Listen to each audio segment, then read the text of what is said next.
The Mandalorian se ha propuesto ser la serie más completa de Star Wars y madre mía. Hola carteleros galácticos, como veis queda claro quién es para mí el protagonista de este capítulo 19, el 3-3 ya de Mandalorian, titulado El Converso, en el que vemos el regreso del Dr. Pershing. Antes de meternos en harina con lo más interesante de este episodio, que es la chicha de la clonación, estoy muy emocionada con esto. Os voy a ser sincera, he disfrutado tremendamente este episodio por una cantidad de motivos que ahora repasaremos, no sé ni por dónde empezar. Me emociona especialmente que veamos esos claroscuros en The Mandalorian que me parecen característicos o que asociamos un poco más, o algunos fans, crítica, etcétera, han atribuido a Andor, cuando perfectamente cualquier otra serie, película de Star Wars podía jugar con todos los elementos, es decir, un entretenimiento y una cosa más de profundizar en los debates políticos, morales, éticos, etcétera.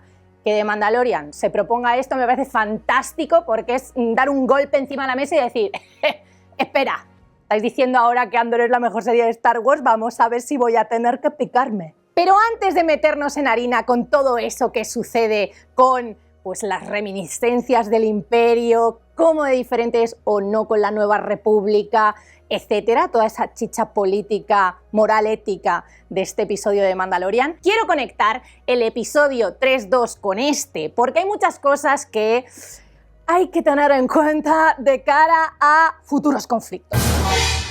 Al cierre del capítulo anterior descubrimos un bombazo y es que unas criaturas míticas que pues protagonizaban varios de los cuentos de Mandalor, ¿no? O leyendas mandalorianas, los mitosaurios, no estaban tan extintos como se decía. De hecho, uno de ellos vive en las profundidades de ese lago en el que se sumerge Din Djarin para alcanzar la redención y se topa con Bo-Katan. O sea, Bo-Katan mira a los ojos a este mitosaurio antes de sacar a Mando de las aguas vivas de Mandalor. Entonces, en ese punto todos los fans se volvieron locos, me voy a incluir, nos volvimos muy locos y dijimos, ¿qué está pasando? Porque The Mandalorian en el segundo episodio pega un viraje, ¿no? Nos muestra la resolución de lo que pensábamos iba a ser una de las tramas principales de la temporada y pues abre un coco que nos deja un poco de... ¿Qué pasa? Que como no, los seguidores de Star Wars han decidido que cogen esta revelación y teorizan, que es una de las cosas más divertidas que hacíamos con las temporadas previas de The Mandalorian y que ya tocaba, segundo episodio, toca montarse películas. Entonces, ¿qué es lo que más se comenta? Y me parece interesante y quería rescatar en este Tatooine directo. Ese toparnos con un mitosaurio tiene muchísima conexión con pues, todos los mitos de Mandalor, las creencias de las distintas facciones, etc. Por un lado, tenemos a Bo-Katan que niega absolutamente todo lo que escucha en las canciones de Mandalor, ¿no? Le parece todo pues, como pues, precisamente mitos y leyendas que no son una cuestión tangible. Mientras que los hijos de la Guardia pues tienen un credo mucho más próximo a esas tradiciones o aquello que les llega de tiempos A. Esto supone que para Bo-Katan es un gran shock toparse con esta criatura que para ella era no existía. Es como si te topas tú por la calle con un unicornio, ponte, o lo mismo. Entonces, antes de mencionar cómo reacciona Bo-Katan, una decisión interesante cuanto menos, hay que jugar con lo que podría suponer ese mitosaurio haciendo aparición. Como ya comentamos en el anterior vídeo, la armera nos había avisado de que un mitosaurio se alzaría para dar el pistoletazo de salida a una nueva era en Mandalor, una profecía que de repente parece que se está cumpliendo. Y, a raíz de todo esto, algunos fans han empezado a pensar que quizá esta criatura se ha despertado en presencia del verdadero líder de Mandalor. Esto me resulta muy curioso porque en presencia se puede interpretar de muchas formas. Puedes pensar, los que se han bañado, entonces Bo-Katan y Mando serían aspirantes, ¿no?, a ser líderes de Mandalor, pero hay quien incluye esa presencia, ¿no?, la extrapola a toda la cueva en la que se encuentran no solo Din Djarin, Bo-Katan, sino Ojo, Grogu. ¿Qué pasa entonces? Pues que los rumores apuntan a que esta criaturita podría ser otro candidato. Además, esto unido a las características de Grogu, que son muy específicas, es un mandaloriano que tiene una conexión con la fuerza, que ha estado entrenando para ser un Jedi. O sea, sería una locura esto, pero pues como nos encanta volvernos locos a veces con las teorías, aquí lo dejo. Retomando esa reacción de Bo-Katan, ojo cómo arranca este episodio, porque desde que le damos al play, desde el minuto 0,3, ya tenemos sorpresas. Bo-Katan ha tomado la decisión de que no le va a contar a nadie que hay un mitosaurio vivo en esas aguas de Mandalor. Entonces,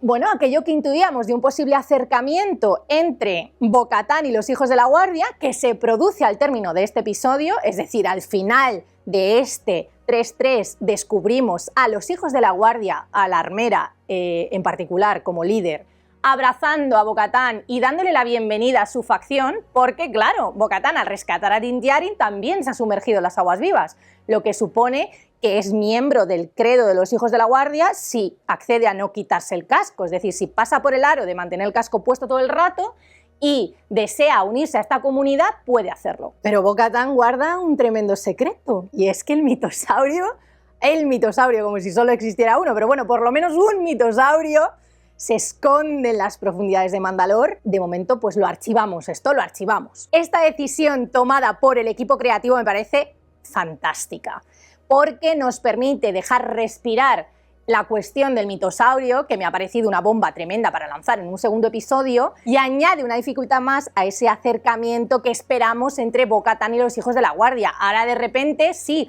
Bo-Katan ha visto las puertas abiertas, pero llevando sobre su espalda una gran mentira. Esta vez Jon Favreau coescribe el guión del episodio junto a Noah Clure. Esto me parece muy interesante. Al principio de Mandalorian, cuando Favreau escribía algunos diálogos que no me acababan de convencer, siempre pensaba en que quizá era una opción más enriquecedora apostar por coescribir los guiones de ciertos episodios. Entonces, que hayan decidido que Noah Clure se va a incorporar para hacer equipo con Favreau me parece fantástico y aporta muchísimo, ya lo comentaremos más adelante en este Tatooine, con ejemplos concretos. Lee Isaac Chung dirige este episodio en el que retomamos al Dr. Pershing de la mano también, por supuesto, de Favreau y Clure. Este equipo creativo se cubre absolutamente de gloria con un capítulo cargado de grises desde el punto de vista moral, lo cual siempre me parece algo genial que explorar. Y arrancamos esa vuelta de Pershing por todo lo alto, porque le descubrimos en Coruscant y lo hacemos a través de un discurso cargado de información. De nuevo, Favreau, como creador de esta serie, deja claro que no va a guardarse ningún as en la manga, los va a gastar todos todo el tiempo, porque si no, explicadme cómo es posible que desde el minuto 1 que volvemos a ver al Dr. Pershing, descubrimos todo el pastel. Quizá vosotros no lo recordáis, pero hace un ratito, concretamente en el 2020, estábamos como locos después de ver el capítulo 12 de Mandalorian, porque, claro, descubríamos un montón de detalles de la investigación del Dr. Pershing y lo que podía suponer de cara al futuro de Star Wars. Cuando aún nos quedan 25 años para el despertar de la fuerza, vemos a un científico especializado en clonación intentando dar con la clave que podría conectar directamente con ese clon de Palpatine que vemos después en la trilogía de las secuelas. ¿Qué es lo más destacable de este instante en el que el Dr. Pershing explica a un público compuesto por integrantes de la Nueva República, este orden que no tiene nada que ver con el Imperio, todo lo que se ha dedicado a hacer bajo el mando de Moff Gideon? Pues que confiesa que todo el trabajo que había estado haciendo, todos esos estudios relacionados con la clonación, eran para uso y disfrute de un individuo que quería utilizar la tecnología de la clonación para hacerse más poderoso, ¿no? O para conseguir más poder. Lo de individuo es shady, o sea, no es nada concreto, lo de individuo deja las cosas en el aire, pero todos sabemos a qué individuo nos referimos. Es muy curioso cómo esta confesión por parte de Mandalorian se une con otra respuesta a aquellas teorías que surgían del episodio 2.4, un momento en el que todos estábamos como locos pensando, pero vamos a ver, si ya en el cuarto episodio de la segunda temporada de Mandalorian andamos tan avanzados con la cuestión de los midichlorianos, del recuento M, de lo rica que es la sangre de Baby Yoda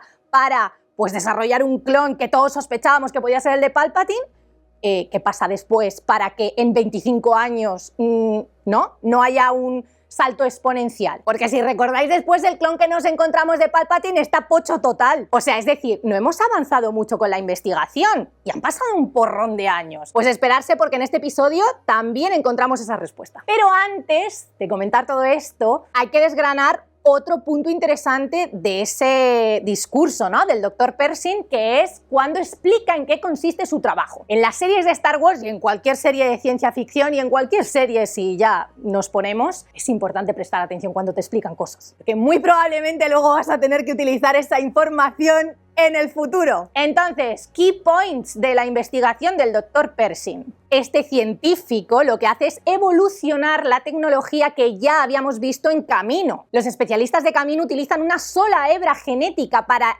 producir sus clones. Sin embargo, el Dr. Pershing lo que cuenta es que él aspira a crear un individuo a partir de varias porciones de distintas hebras genéticas. ¿Cuál es el objetivo de todo esto? Pues generar a un ser cuya secuencia genética sea lo más perfecta posible. Es decir, dar con un nuevo individuo que tenga los mejores rasgos genéticos posibles. Esto de un traumita viene, ¿cómo no? Entonces aquí empiezas a conectar emocionalmente con el Dr. Pershing, una cosa también muy importante de cara a siguientes acontecimientos, porque él te cuenta que su motivación o su vocación o esa pasión por encontrar la respuesta mediante la clonación a ciertos problemas médicos es porque perdió a su madre de un ataque al corazón. Concretamente dice, her heart gave out, se rindió el corazón de su madre. Entonces el Dr. Pershing busca clonar órganos en un principio para evitar que pues, otras personas tengan que perder la vida o perder a sus familiares por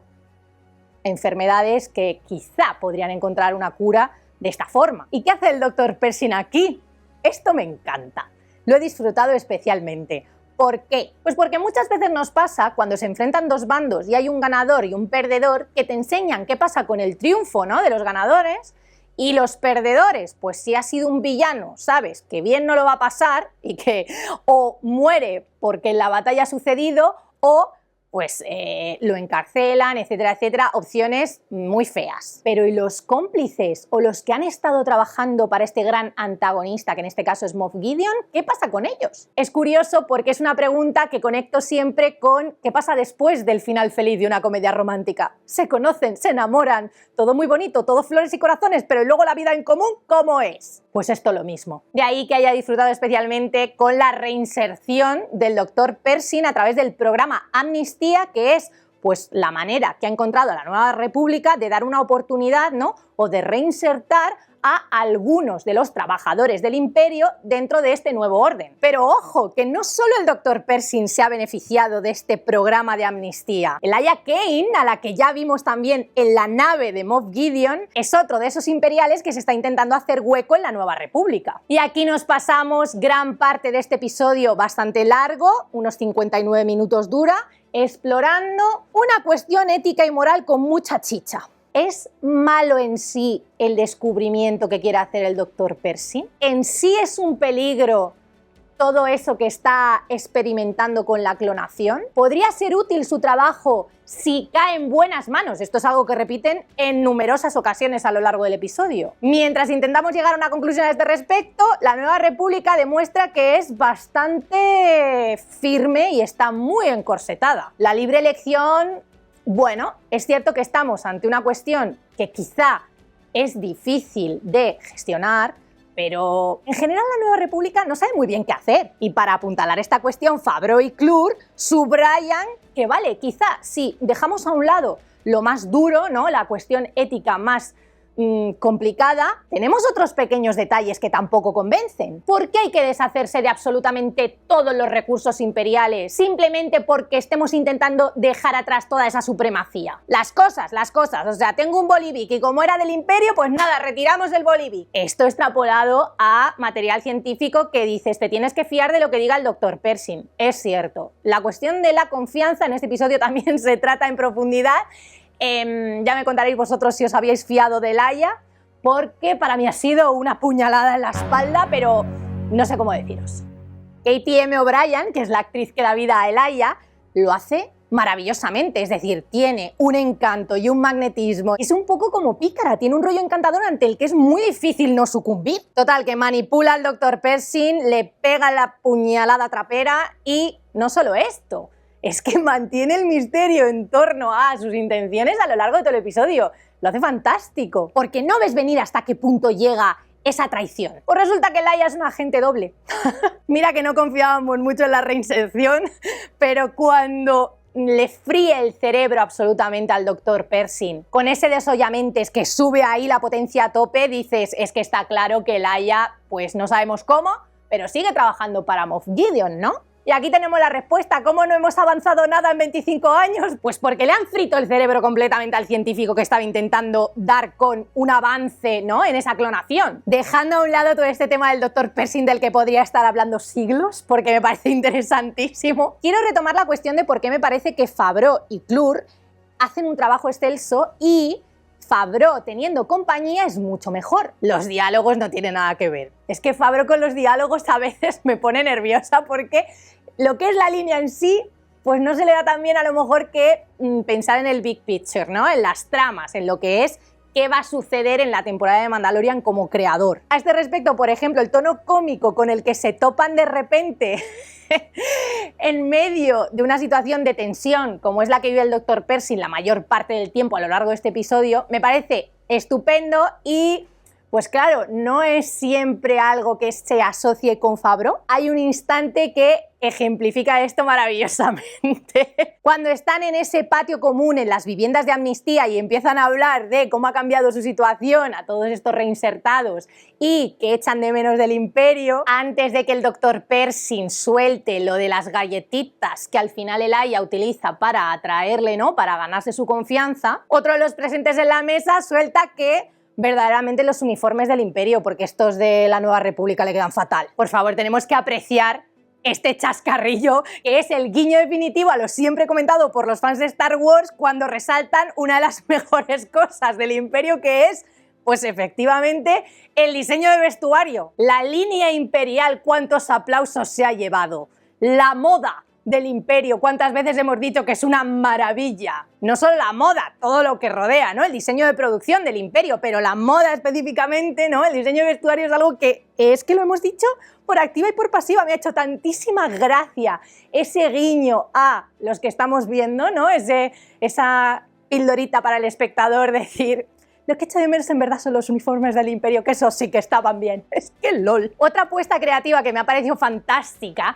es esa estructura del episodio en la que arrancamos con Bo-Katan y Din Djarin y cerramos con ellos, y en medio tenemos toda la trama del Dr. Pershing como haciendo sándwich para todos aquellos que digan, qué pereza un poco, ¿no?, a lo mejor dejar de lado a los protagonistas de la serie. Ese arranque del capítulo, antes incluso de ver el título, de ver The Mandalorian y el nombre del episodio, con esa persecución entre los imperiales y Bo-Katan y Din Djarin, que de repente se han encontrado con una emboscada. No sabemos muy bien por qué. Es más, hay un odio en los imperiales que es un poco una incógnita tremenda dentro de esta secuencia, porque tenérsela guardada a Bo-Katan hasta el punto de destruir su casa es como, aquí nos falta una pieza de información. Entonces, este inicio del episodio es muy interesante desde este punto de vista, pero también en cómo se construye esa persecución, no solo porque la acción es muy necesaria en un episodio como este, que después nos dedicamos a otras cuestiones, sino porque las herramientas que se utilizan para apuntalar esos instantes cada vez me parece que están más pulidas. Quiero mencionar en concreto una de ellas, que es la banda sonora. Han descubierto que hay un par de notas clave de la banda sonora que tienen un efecto increíble y las saben utilizar muy bien. Otro punto llamativo de este momento de crisis ha sido cuando Grogu, bastante antes que Bo-Katan y Mando, sabía que algo no iba bien. Ojo con esa pequeña pildorita de la conexión de Grogu con la fuerza. Estas cosas no se introducen de manera aleatoria. Esto está aquí para que recordemos que Grogu podría ser un Jedi en algún momento y que aunque nos estemos dedicando a otras cuestiones porque son prioritarias para este episodio, pues ojo, que no se olvide. Cerramos este episodio, como decíamos, retomando a Bo-Katan y a Din Djarin y los dejamos bajo custodia de los hijos de la guardia y hasta aquí. Una de las cosas que más estoy disfrutando de esta temporada de Mandalorian es que no tengo ni idea nunca de dónde vamos, o sea... ¿Qué va a pasar en el siguiente episodio? ¿En el 3-4? A mí no me preguntéis. Comentadme qué opináis de todo lo que ha vivido el Dr. Pershing en este episodio. ¡Qué tremendo viajazo! ¿Se ha quedado con la mente verdaderamente frita del todo? ¿El Aya está confabulada con Moff Gideon? ¿Vamos a abandonar la trama de la clonación de repente hasta no se sabe cuándo? Decidme cuáles son vuestras apuestas y hasta la semana que viene, que la fuerza os acompañe.